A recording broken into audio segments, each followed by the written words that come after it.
पाण्याच्या अतिवृष्टीच्या पुरासंदर्भातल्या बातम्या बघणार आहोत। नांदेडमध्ये गोदावरी नदीला पूर आलाय। गोदावरीत मोठ्या प्रमाणावर विसर्ग सुरू आहे, त्यामुळे नदीकाठच्या परिसरात मोठ्या प्रमाणात पाणी साचायला सुरुवात झाली। गोदावरी नदी काठावरील हजारो हेक्टरवरचं पीक पाण्याखाली गेलेलं आहे।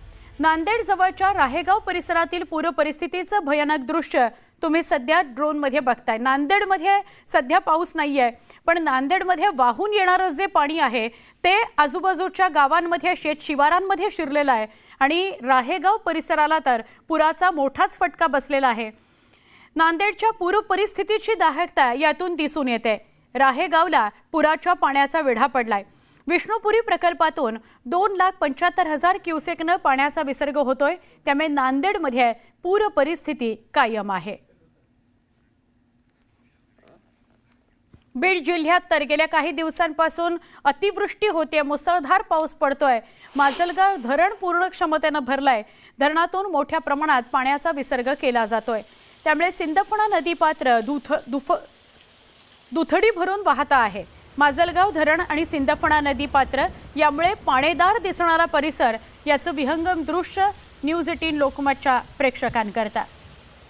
सिंदफणा नदीने धोक्याची पातळी ओलांडलेली आहे आणि ते सगळं पाणी सुद्धा बीडमध्ये शिरत असल्या कारणानं बीडमध्ये परिस्थिती गंभीर आहे। पण ड्रोनच्या माध्यमातून घेतलेली ही दृश्य सिंदफणा नदीने ओलांडलेल्या पाण्याची आणि म्हणजे सिंदफणा नदी पात्रात पाणी येतंय, माजलगाव धरण आहे।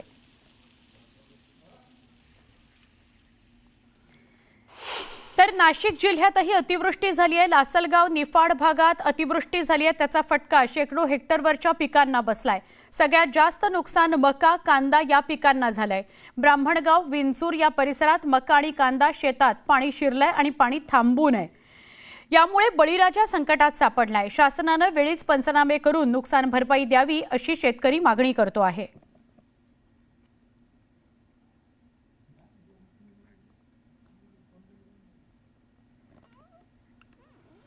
जायकवाडी आणि माजलगाव धरणातून विसर्ग सुरू असल्याने गोदावरी नदी दुथडी भरून वाहतीये।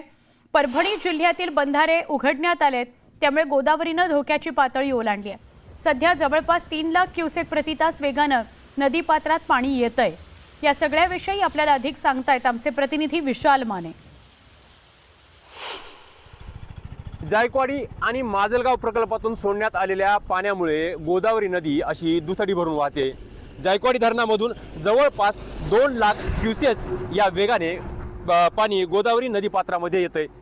यासोबतच परभणी जिल्ह्यामध्ये जे काही बॅरेजेस आहेत या बॅरेजेसमधून सुद्धा मोठ्या प्रमाणात पाणी सोडण्यात आले। यामध्ये ढालेगाव असेल, मुदगल असेल, या बंधाऱ्यातून सोडण्यात आलेल्या पाण्यामुळे देखील गोदावरी नदी मागील कित्येक वर्षानंतर अशा पद्धतीने दुथडी भरून वाहते। 2006च्या नंतर गोदावरी नदी पात्राला एवढ्या मोठ्या प्रमाणात पाणी पहिलीच वेळ आले आणि त्यामुळे प्रशासनाने नदीकाठच्या गावांना सतर्कतेचा इशारा दिलाय। पुढील 2 दिवस जिल्ह्यातील जवळपास सर्वच नदी आणि ओढ्यांना हा पूर राहील असं प्रशासनाने सांगितलंय। पाण्याचा वेग वाढतोय, पाणी देखील हळूहळू वाढू लागलंय आणि याचा फटका गोदावरीच्या उपनद्या असतील किंवा जे ओढे आहेत यांना देखील बसणार आहे आणि त्यामुळे नागरिकांनी सतर्क राहावं असे आवाहन प्रशासनाकडून करण्यात आलं आहे। विशाल माने, न्यूज 18 लोकमत, गंगाखेड, परभणी। तर धाराशिव जिल्ह्यातील सीना कोळेगावच्या धरणातून 1 लाख क्युसेकनं पाण्याचा विसर्ग सुरू आहे। अहिल्यानगर, बीड आणि सोलापूर जिल्ह्यातील करमाळा परिसरात झालेल्या पावसामुळे धरणातील पाणी पातळीत वाढ झाली आहे। धरणातून विसर्ग पण सुरू आहे, त्यामुळे धरणकाठच्या गावांना प्रशासनाने सतर्क राहायला सांगितलंय। या धरण परिसरातून आपल्याला अधिक माहिती दिली आमचे प्रतिनिधी बालाजी निरफळ यांनी। सीना कोळेगाव धरणातून जो आहे तो विसर्ग वाढवण्यात आलेला आहे। 95,000च्या जवळपास क्षमतेने जो आहे तो 22 गेटमधून हा विसर्ग करण्यात येत आहे। आपण या गेटवरती आहोत जिथून विसर्ग केला जात आहे। या पाण्याचा प्रवाह पाहिला तर आपल्याला लक्षात येईल किती मोठ्या प्रमाणात हा विसर्ग जो आहे तो सीना धरणाच्या माध्यमातून सुरू केला जातोय। सीना धरणाच्या परिसरात जो आहे तो पाणी जे येतं ते अहिल्यानगरला जो पाऊस झालेला आहे, अहिल्यानगरचा काही भाग असेल, सोलापूर जिल्ह्यातला करमाळाचा जो भाग आहे त्या भागातून पाणी येत आहे। पाण्याचा प्रवाह हा जास्त असल्यानं या धरणाचा पाण्याचा विसर्ग जो आहे तो वाढवण्यात आलेला आहे आणि हा विसर्ग वाढवल्यानं खालच्या गावांना जो आहे तो सतर्कतेचा इशारा या माध्यमातून देण्यात आलेला आहे।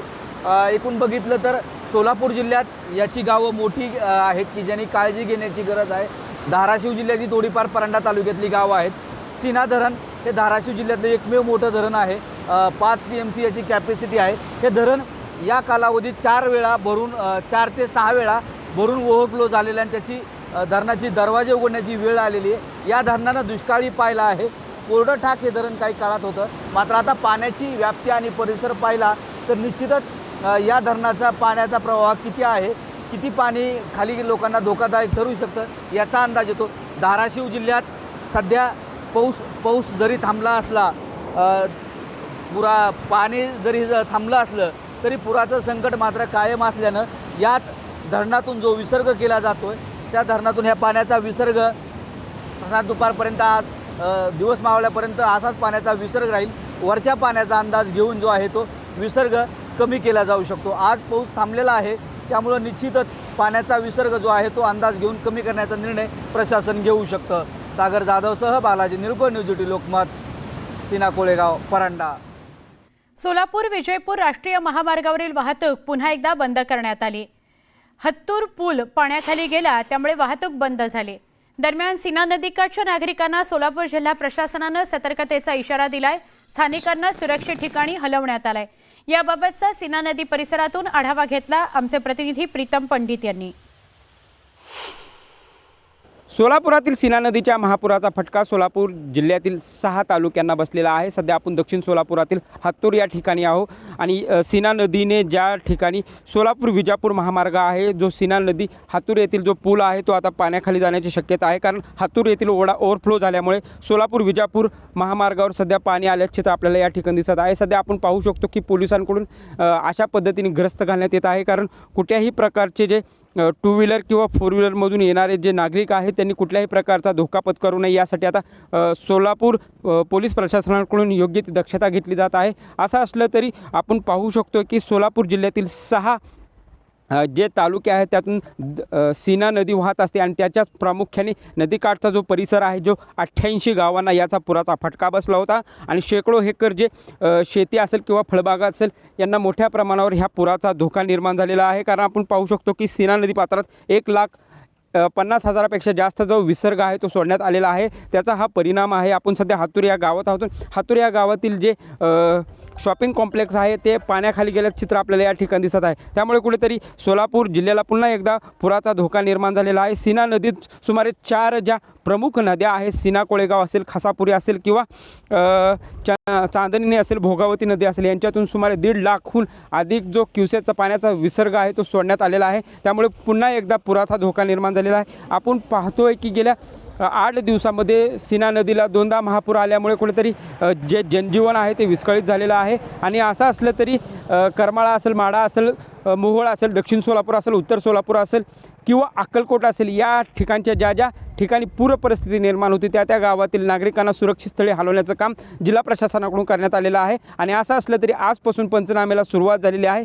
मात्र प्रत्यक्षदर्शी आज हे पाणी उतरल्यानंतर मात्र जिल्हा प्रशासनावर मोठं आव्हान असणार आहे ती जनजागृती किंवा लोक चळवळीतून स्वच्छतेचं आणि आरोग्याविषयीचं त्याबाबतीत जिल्हा प्रशासन काय भूमिका घेतं हे महत्त्वाचं असणार आहे। मात्र असं असलं तरी सध्या सीना नदीचा महापूर सध्या तरी स्थिर असल्याचं आपल्याला या ठिकाणी दिसत आहे।